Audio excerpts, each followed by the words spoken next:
Well, I see we've got a pretty good number here. Do we want to kick it off? Are Let's you? do it. Well, good afternoon, everybody, because now it is afternoon, at least on East Coast. I'm Kurt Gallagher. I'm Executive Director of two medical associations here at Smith Buckland and one of the co-organizers of Association Exchange. Thank you all for joining us today from across the country. I see people are coming in from all over the USA.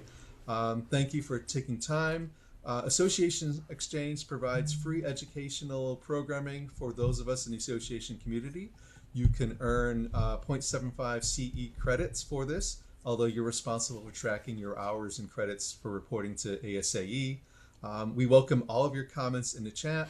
Also, feel free to drop any questions in the Q&A box as well, so you can use either. Q&A is a little easier to help us organize them. And we'll take questions as we go along. There are three segments that Joanna is going to lead us through. And before we start the May program, I also want to highlight our program for next month. We'll have a topic on board burnout and what to do if you see it in your volunteer leaders. That will be presented by Denise Rusendahl, one of my colleagues here at Smith Buckland, and she's also the Executive Director for the Institute for Credentialing Excellence. That session will be held on Monday, June 29th at noon. And watch online for more information, or you can check associationexchange.org for information on it. And with that, Diana, I'm going to turn it over to you to introduce Joanna today. Absolutely. Thank you, Kurt. Welcome, everyone. It's my pleasure and privilege to introduce my friend and colleague, Joanna Pineda, CEO and Chief Troublemaker at Matrix Group International. That is a web design and development agency that's done work for many of our associations and nonprofits. And fun facts about Joanna, although she is definitely a known author, keynote speaker, blogger, and podcaster, she is also, I know, a wonderful fan of K-dramas. And she is also holds a black belt in Taekwondo and Hapkido. So it's not just one, but two Korean martial arts. And I know she also supports her boys and the Boy Scouts a lot through the years. So thank you, Joanna, and welcome. Yeah, thanks so much. I think, Diana, to say that I'm interested in Korean culture is kind of an understatement. So, for those of you who know that I have a podcast, I've got a podcast called Associations Thrive, where every week I interview an association or nonprofit CEO. But I also have a podcast called K-Drama Chat. So, hit me up in the chat if you would like a recommendation for a K-drama. I can give you a recommendation for revenge, time travel, romance, thriller, body switching, rom-com, you name your poison. All right. Well, today we're going to be talking about Nunchi. And Diana, get back on camera for a second and let's talk about the origin of this. So you and I are both members of the AANHPI Association community, and AANHPI stands for Asian American Native Hawaiian Pacific Islander, and that encompasses a whole lot of people. And we meet once a month, open to everybody, and we invite some of the members to do microlearning sessions. And I had just read the book, The Power of Nunchi by Uni Hong, and so I said, hey, let me do a quick micro learning about this because I'm so taken by this. And Diana, you said, wow, this has legs. Please turn this into a presentation. Diana, what was it about that session? You're muted. You're muted. One, it was highly relatable, right? We've all been in situations where we wish we could have read the room better, or we could have helped others read the room as well. And I think it's not just about emotional intelligence, but also just how to keep those relationships, not, keeping them strong and not adding unnecessary barriers. Yeah, yeah. So for those of you who don't know this book, I recommend it, The Power of Nunchi by Uni Hong. I'd heard about it many, many years ago, read it. It's more about kind of how to handle yourself personally. And so I thought, you know what, how can I apply this to the work setting? And this is what Uni Hong says about Nunchi, and I'll talk about Nunchi in a second. She says if you have great Nunchi, you rise quickly at work. If you have bad Nunchi, you alienate people and derail your own career. Now, Nunchi, literally in Korean, stands for I measure. And if you've got a Korean friend or if you're Korean yourself, you've probably heard parents talk about Nunchi. This is apparently something that is taught to children from the time that they're little. They're taught to have Nunchi by doing this, by paying attention, and we'll talk about the different things that you can do to improve your Nunchi. But it's interesting because there really isn't an equivalent in the English language, and so that's why I thought it would make for such a great topic. But Nunchi kind of roughly translates to the ability to read a room and know what's happening in the room and know how to act in that room. And so what I thought today is I'm going to take kind of what I've learned in my own personal life about how to act and how to behave in different settings and how to apply Nunchi so that no matter what setting you find yourself in, you feel like you have a handle on what's happening, what the motivations are, and what you need to do well. Now, Nunchi is not the same as charisma, and it's not the same as assertiveness. It's not the same as aggressiveness, and it's not even necessarily the same as effectiveness. It's really about the ability to know what's happening in the situation and know how to be effective in that situation. That's really, what Nunchi is all about. So here it is. So I just gave you the definition, and if you guys, download the slides, you can get it. So, I thought, in what settings would it be helpful to have good Nunchi? And I think the number one for me is being able to manage your boss. Now, if you think about it, you might even laugh at that concept. You might say, managing your boss, it's the boss that's supposed to be managing you. But for those of you who've been in the workforce for a while, or those of you maybe who are bosses, you know that bosses need managing as well. And just like individual staff members, every boss is different. Like I tell my COO, for example, that we have to work with the staff that we've got, and everybody needs to be managed differently. How I give feedback and coaching to one person might be completely different from the way I manage somebody else. But same thing, if you're managing up and managing down, you want to be effective at managing your boss so that your boss gives you clear, guidance about the work that needs to be done, so that your boss is your partner in helping you to do whatever it is that you need to do, so that your boss pays attention to you and respects your opinion. How do you make this happen, and how do you improve your chances that your boss is actually really kind of your advocate and your partner in being effective at work?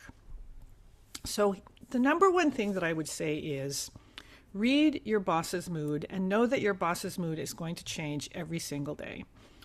I have a business coach, and he said to me a long, long time ago, he said, Joanna, your staff knows, this is back when we were in person, he said, your staff knows the kind of day they're going to have by the look on your face when you walk in the door every single day. And it's kind of that way with everybody, right? Like you come in, and some days you're really stressed and you just got a lot to do that you got to get done. Some days you come in, you just had a fight with your kid or with your spouse, and so it has nothing to do with work, but that's your mood. And other days you think, wow, I'm on top of the world, I can do anything. So here are some of my tips for you. So if you're in a situation where you're about to talk to your boss, what you want to do early is read your boss's mood and energy before even approaching. And I'll tell you guys a funny story. So I used to have really long hair and bangs. I still have bangs, but I don't have long hair. And I learned many, many years later that when I was stressed, I would sit at my desk and I would put my hand on my face and kind of play with, and kind of put my hand like this. And the end result was that my bangs would stand straight up.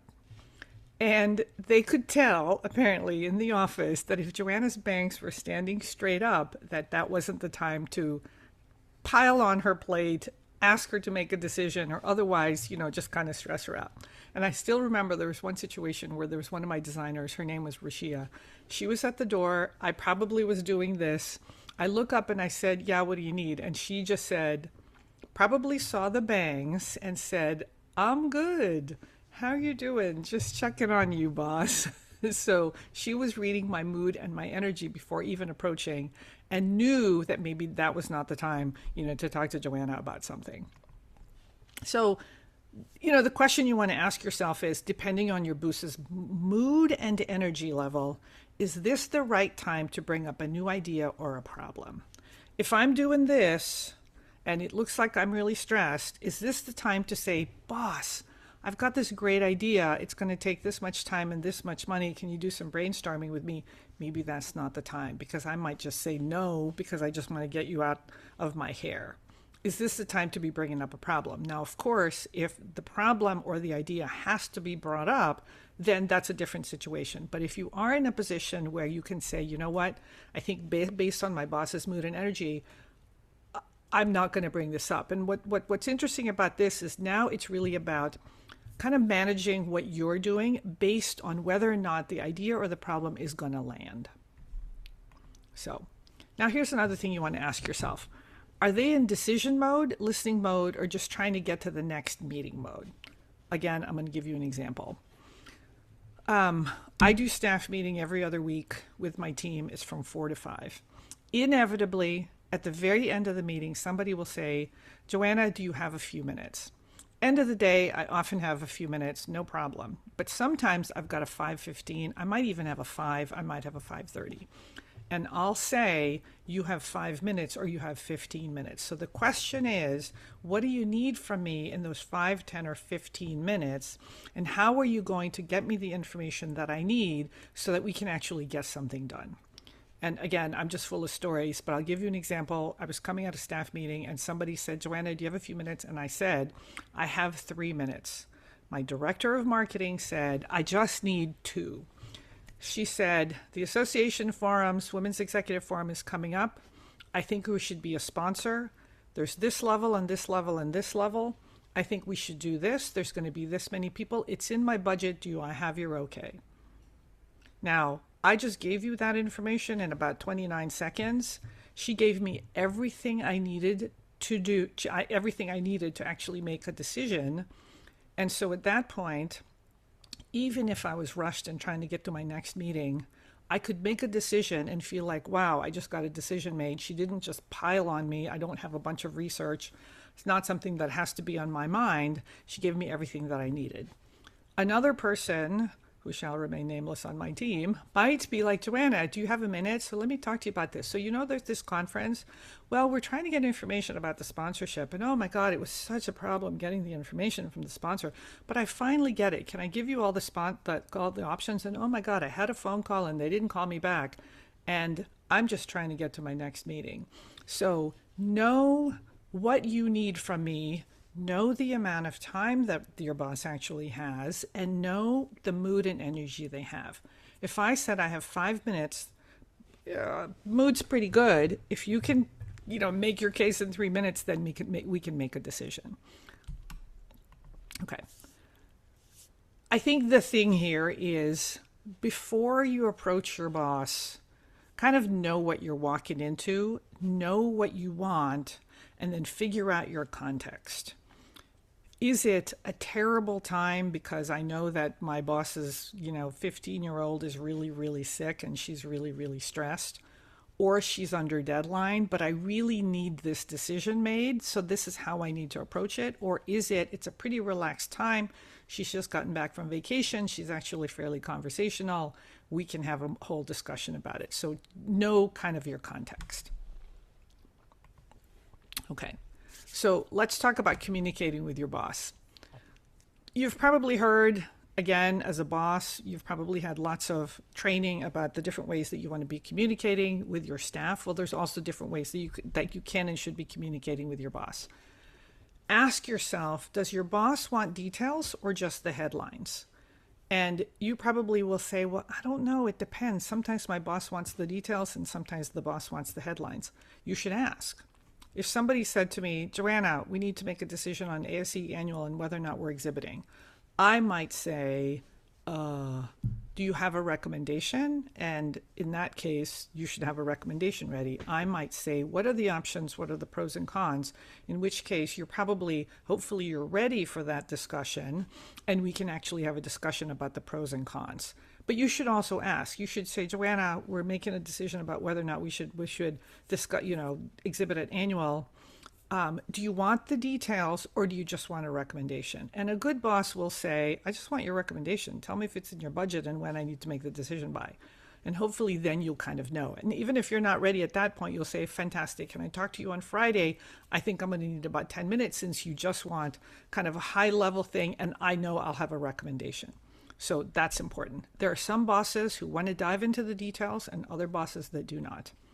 You should also know, does your boss prefer email, Slack, or in person? My team knows Slack is like the black hole.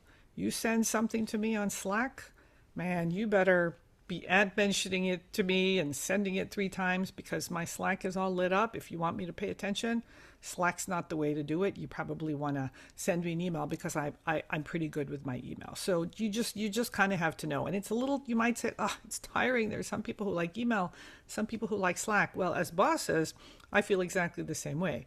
I have one designer who has to have a Jira item, another person who wants Jira and a Slack. I have another one who wants a Jira and a phone call. So, we work with the people that we've got. Are they visual, data-driven, or story-oriented? You should be asking yourselves these questions. And if you realize that your boss likes the stories, Joanna likes the stories, or they visual, or they data-driven, and they want the details, or they just want the headlines, your boss is probably going to say, wow, I don't know what it is about Sheila, but somehow I work really well with Sheila because you've figured out how to get your boss the information that he or she needs in the way that they want it, in the time that they need it as well. And then, one thing that I've found is sometimes mirroring shows that you're in sync. If your boss is like talking in a really clipped manner, talk in a really clipped manner. I might say, I've got 5 minutes, what do you need? Then you'll say, I need 2 minutes, here's what I've got. This is what I need from you. But if I'm like, hey, what's going on?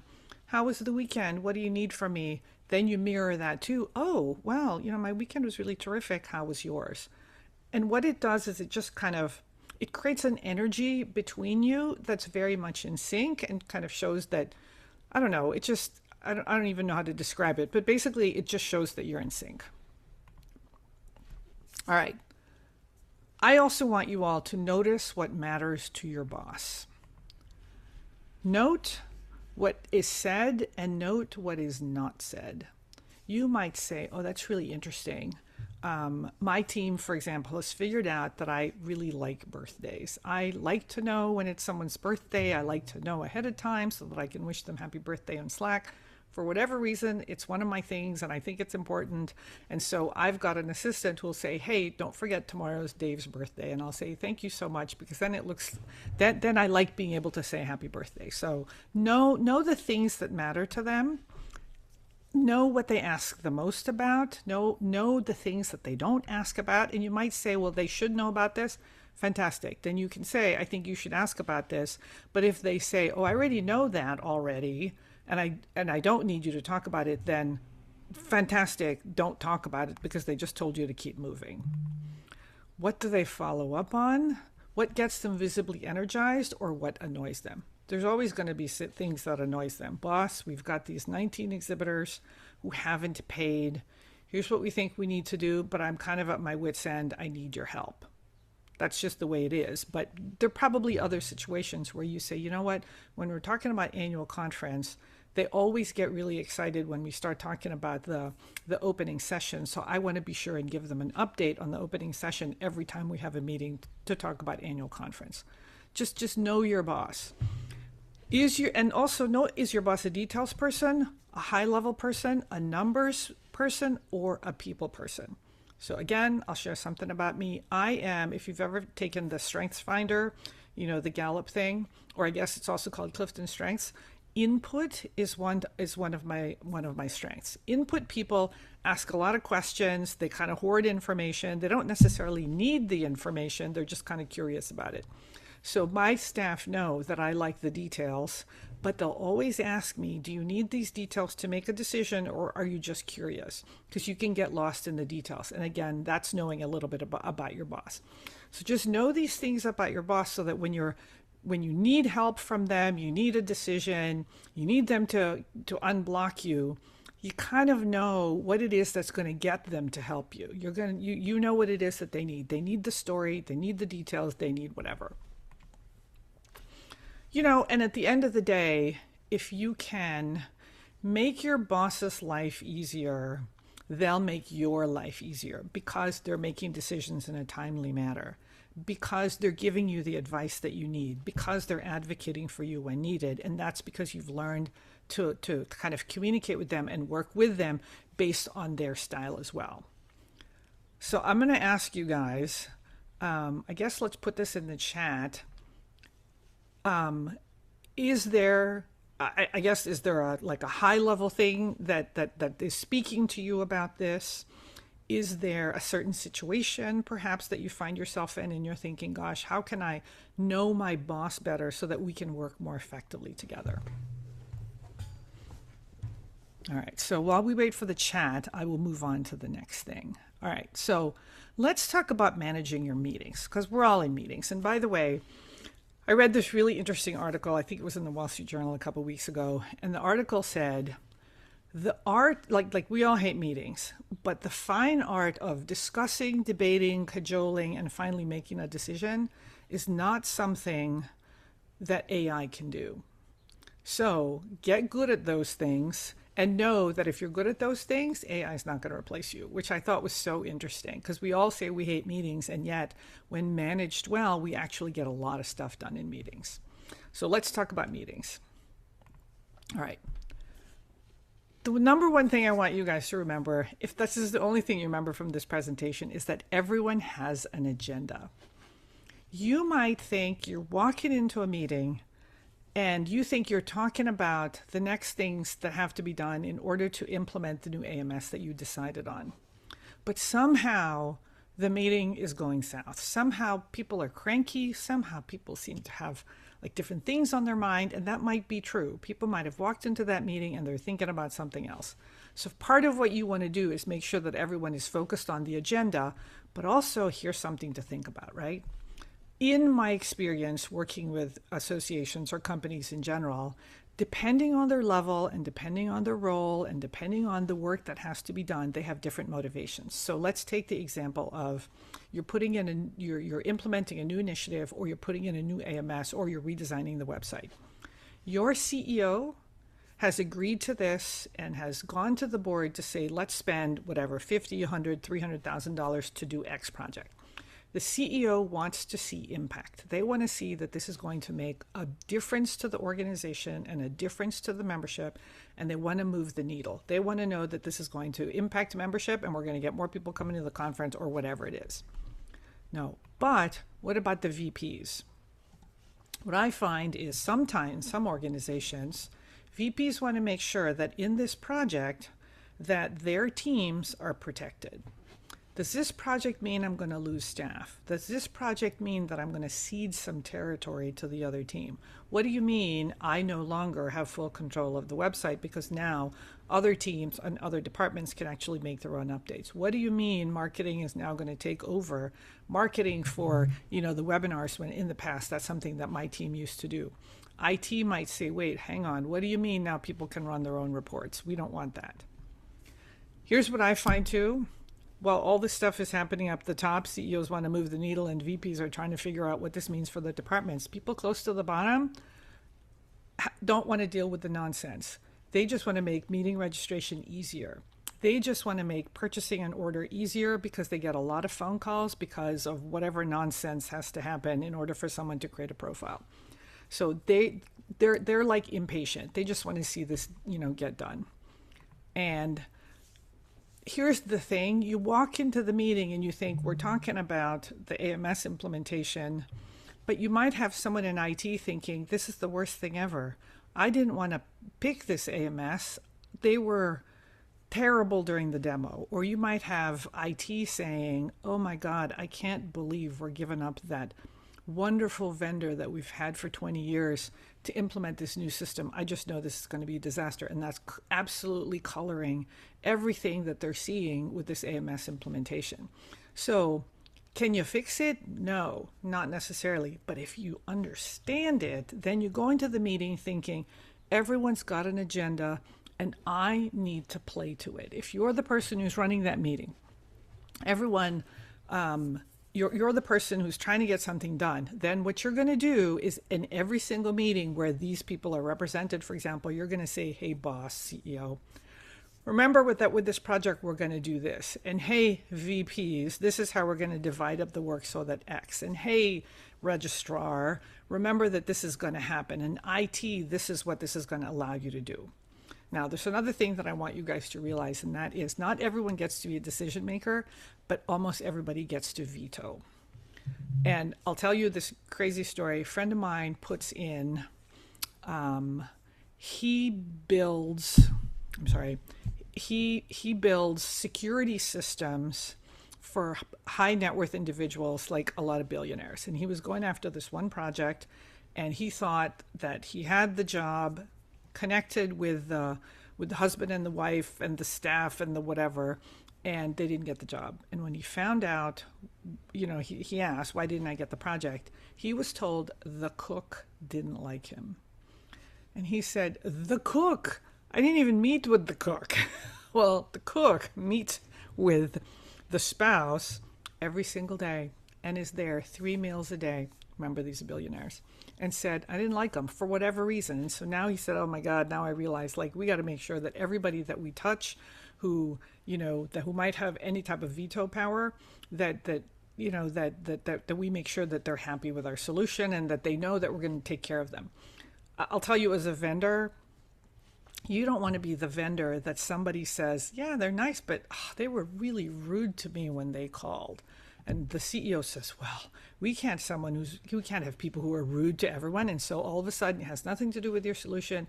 It has to do with the fact that you were having a bad day and you were rude to the receptionist and you have no idea what just happened. So just know that everyone has an agenda, and it's part of your job to try to understand what those agenda items are so that you can try and manage it. I can't say that I have solutions for all this, but I can tell you that every single meeting is like this. All right, so what do you do, right? So I recommend that before every meeting that you try and anticipate in advance what each person might want from the meeting so that then you can either address it or have something in the meeting for them so that they stay engaged, whatever it is. Just in advance, know what each person wants overall from the project or from that specific meeting. Then you're going to ask yourself, who is the decision maker? The person who'll actually say yes.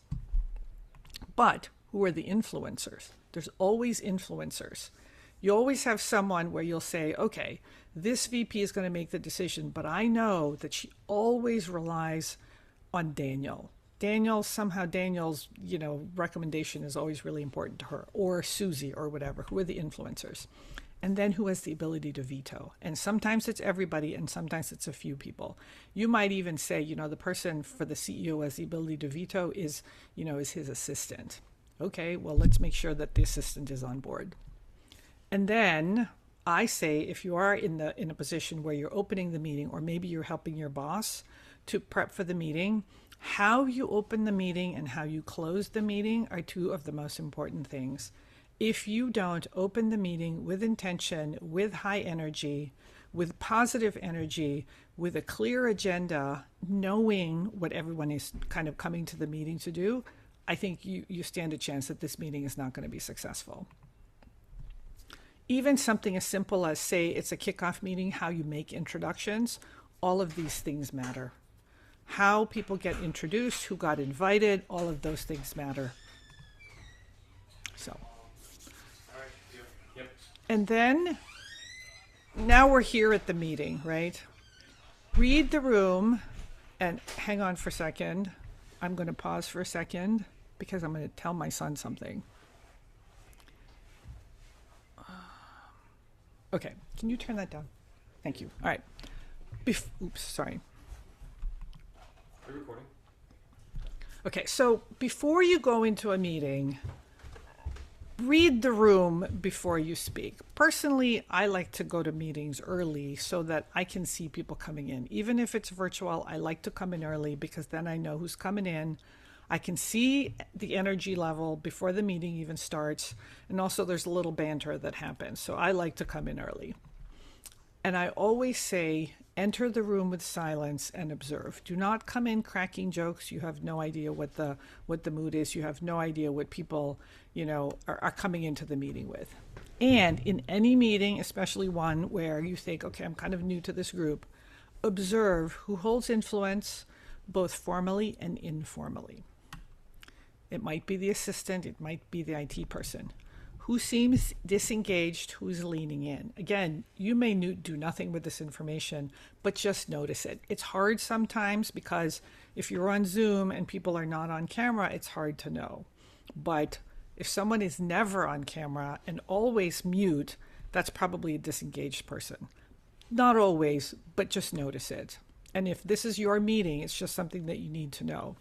And then before every meeting, ask yourself, is this a meeting and is this a room where we need to focus on efficiency or brainstorming or reassurance? Is this a meeting where we're just kind of letting people know this is what's happening, please don't panic, or we got to get a bunch of stuff done, or people, you need to bring your best, most creative selves here because I want 50 good ideas for what we're going to do for the closing session at the annual conference. And then, depending on what's happening and what you're finding, adjust your tone and the length of the meeting and how much or how little you talk accordingly.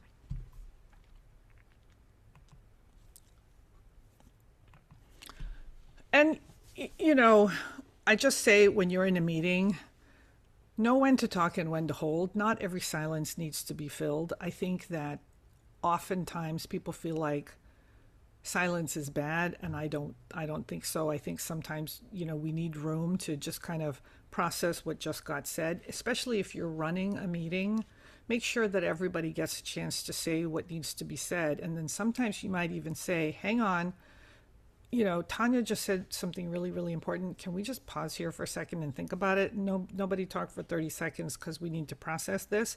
And now what you've just done is you've allowed people to kind of catch up, but you've allowed people to really process what just got said. That might be really, really important. If someone senior is about to weigh in, make sure you're paying attention and make sure they've got the space. Is tension building that needs to be acknowledged? Are you about to repeat what's already been said? And if so, maybe hold, all of those things. And I'll tell you with Nunchi, what you'll find, especially if you read the book, is that those who are really good at Nunchi work very, very hard to try and achieve group cohesion. All right, I know I'm running out of time here. So let me just say this. Nunchi is not about being somebody else. It's about matching the signal to the receiver so that they are most likely and amenable to receiving the message. All right, so let me just talk quickly about managing your team when it comes to Nunchi. If you're a manager, understand the motivations of your team. Some people want public recognition. Some people don't like the public recognition, but they prefer private praise. I know that kind of criticize in private but praise publicly. I don't think that's universally true. And again, that's, have good Nunchi and understand that. Who wants autonomy? Who needs reassurance? And remember that not everyone is driven by the same reward. I have some people who really like the public praise, and I like some people who will say, if you give me these types of projects, I know that I'm appreciated and loved. So just know that about the individual contributors on your staff. If you're in a position to do this, if you have good Nunchi, you're watching out for burnout signals, and they notice before someone breaks. And they notice things like someone who used to be really talkative is now quiet. Someone who used to be a high performer, all of a sudden their work is slipping. And it might be that they're burned out. It might be that something else is happening, at home that you need to know about. Whatever it is. And then if you've got good Nunchi, you can reach out, get the information, and also make sure that you're creating a safe space for them to really kind of tell you what's happening. But I think good managers that have good Nunchi are always watching for this in their team members. And they can tell, is someone engaged? Is someone somehow in the meetings but always looks like they're doing something else? That might be someone who just feels like they have too much on their plate and they can't even pause to attend a specific meeting. And then same thing with your managing your boss, Give feedback with awareness. Is this the time to give them the feedback? What is the feedback that you want to give them? And watch for their energy level, and even watch how you're approaching and how you're naming the feedback that you want to give. Are you giving them feedback, or are you calling it advice, or are you calling it coaching? All of those things matter, and if you're approaching it a specific way, then the feedback is much more likely to land. I have some people in my organization who are like, give me feedback, and other people who I feel like if I give them even a little bit of feedback, they feel like I just yelled at them. So I have to approach giving them feedback very, very carefully so that it lands, but also because I obviously want to give them feedback. It also depends on the day. They're having a terrible day. Wait until tomorrow. Your feedback is not going to land. In fact, it might make them worse and might cause them to unravel. You might feel like today's the day I was going to give them the feedback, but if you really do want the feedback to land and land effectively, maybe today is not the day. Ask yourself, is this a moment for directness or curiosity? You might say, hey, you were late with the project? I can't have that happen. What the hell happened? Or you might say, hey, you're really good about turning stuff in, but this thing didn't turn in. What happened? I'm sure there's a good reason. It matters how you approach it. It depends on the day. It depends on the person. Can I share an observation and get some reaction, etc.? When you have good Nunchi and you're aware of the other person, it makes the feedback land better, and then people really appreciate that you took the time and that you care enough to actually give them the feedback. So I'll just close with this and then we'll take some questions. How do you practice Nunchi? How do you get better? Here's just some tips for you. Nunchi starts with silence. Always. Watch what's happening. These are people who don't walk into a room and immediately start talking. They're paying attention. They come early and they watch everybody else. They're not weird about it, but they're observing. Know that everybody has their own motivations and their own needs. And if you can understand them, you're going to be much more effective at working with them, getting work out of them, knowing their mood, and just being a better boss, a better coworker. It goes without saying, the better you are about understanding your boss and knowing how to work with your boss, the more effective you're going to be, and frankly, the more successful, because you're making your boss's life easier. Listen to what's being said and not said. You might say, wow, it's really interesting. Here we are talking about the budget for next year, but we're not talking about X initiative that I thought was really important. Why isn't it being brought up? Why are we not talking about the shortfall that we had last year? Is it because that's not what we do, or, whatever it is? Adjust your message to the room. So, sorry, before I do that. Diana, do we have any questions or comments? I'd love some comments. Is this landing? So there is a question when you talked about managing your boss, and a lot of it was, very, very, it can be very visual or in the space. And given that there are so many remote environments now, what would you suggest in how to read the room with your boss when you're in a hybrid or completely virtual environment?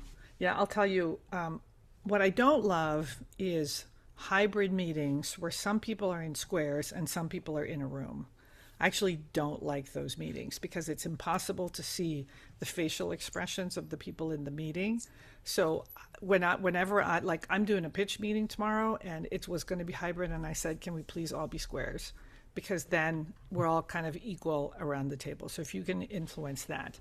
I also think that if you are in a position to do it, kind of gauge the room by not going straight to the agenda, but just having a couple minutes of banter at the very beginning of the meeting and figure out how to have that banter.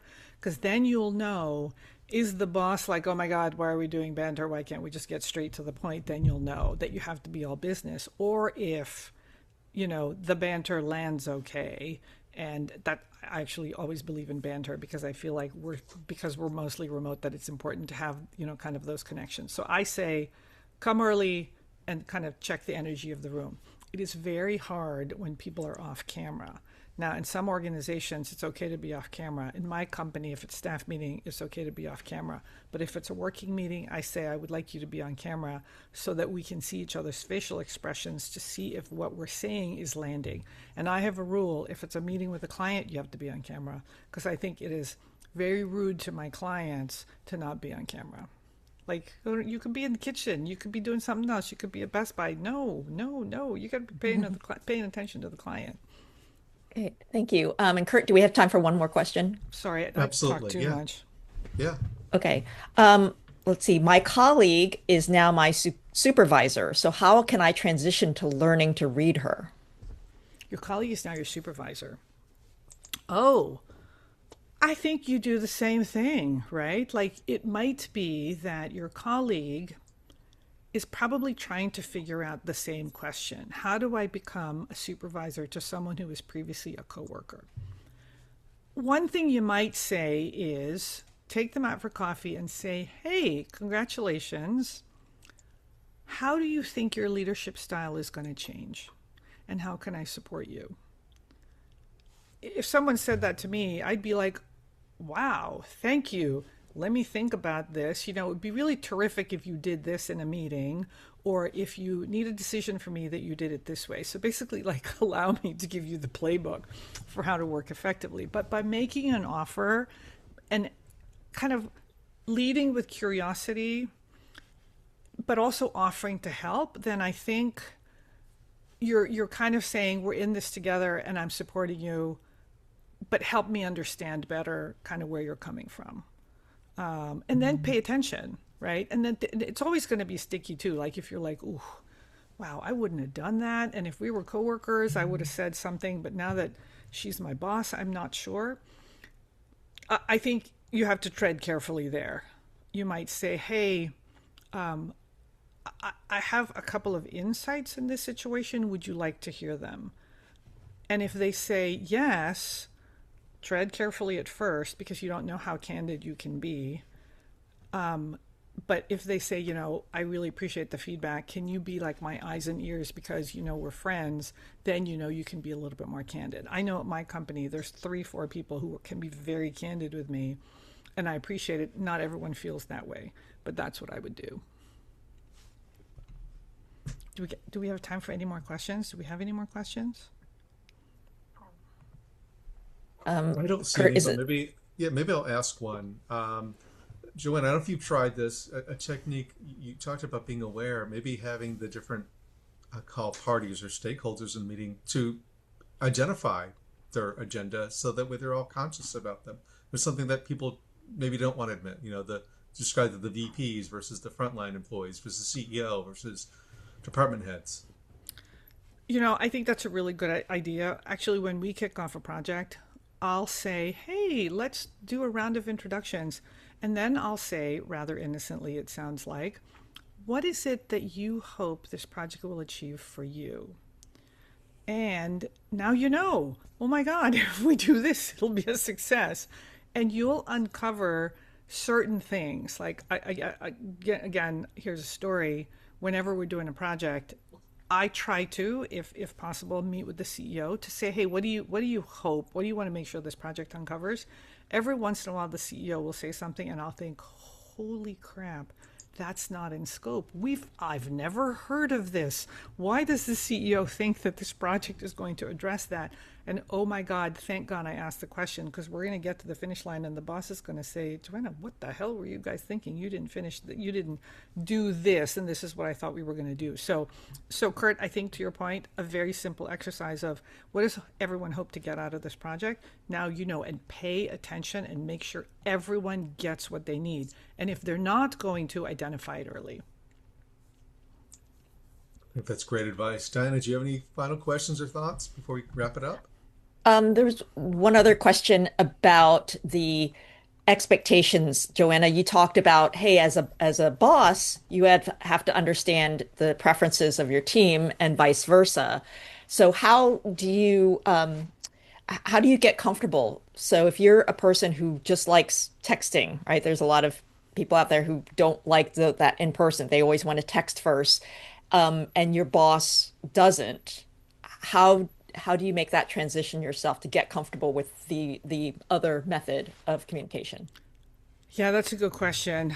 I don't know that I have a good answer to that, except you might just be honest too. You might say, hey, I know that you really like texting.